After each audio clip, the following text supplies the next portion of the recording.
On va faire donc le numéro 35 qui est la résolution de problème.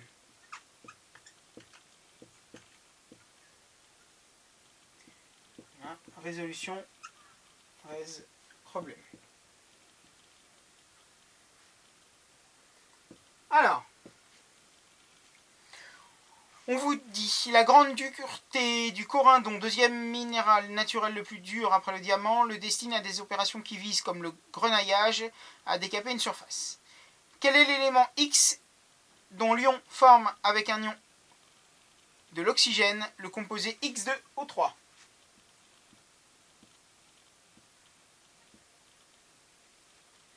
Principal constituant du corindon. Donc on cherche l'élément X, pardon.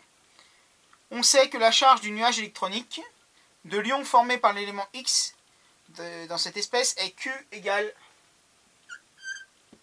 moins 1,6 fois 10 puissance moins 18 coulombs. Alors, à partir de ça, on va essayer de traiter les informations et voir ce qu'on peut en faire. On a la charge du nuage électronique. Moi, je vais vous redonner donc la charge élémentaire de l'électron, c'est moins petit e. D'accord? Donc moins petit e, moins 1,6 fois 10 puissance moins 19 coulombs. Puisque petit e est égal à 1,6 fois 10 puissance moins 19 coulombs. Bah, si je veux le nombre d'électrons, déjà, on va voir ce qu'on peut essayer de faire avec ça. Nombre d'électrons, bah c'est quoi? C'est la charge totale du noyau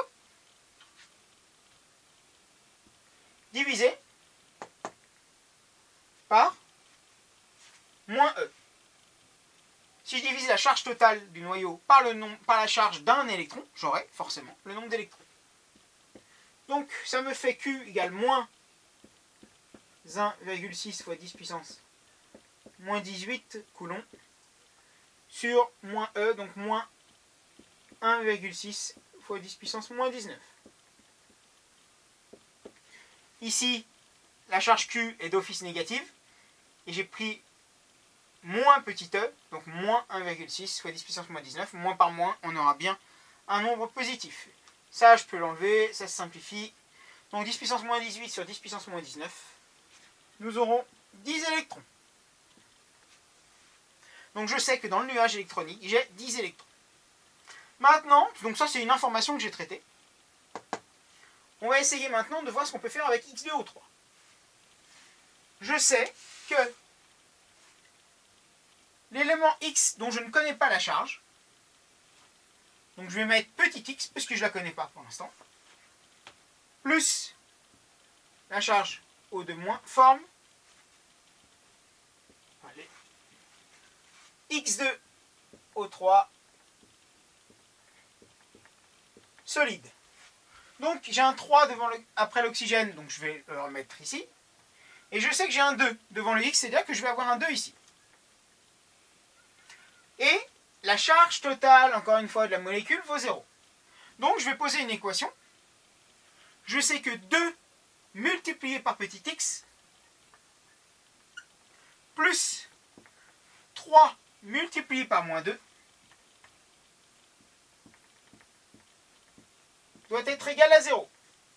Donc bah là, collège, résolution d'une équation x égale 3. Je vous laisse faire, bien sûr, la résolution de l'équation.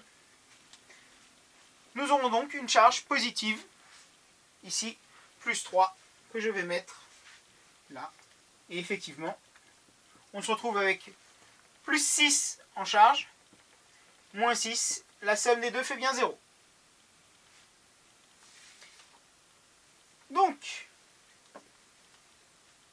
maintenant, qu'est-ce que je peux dire? Je sais que j'ai 10 électrons.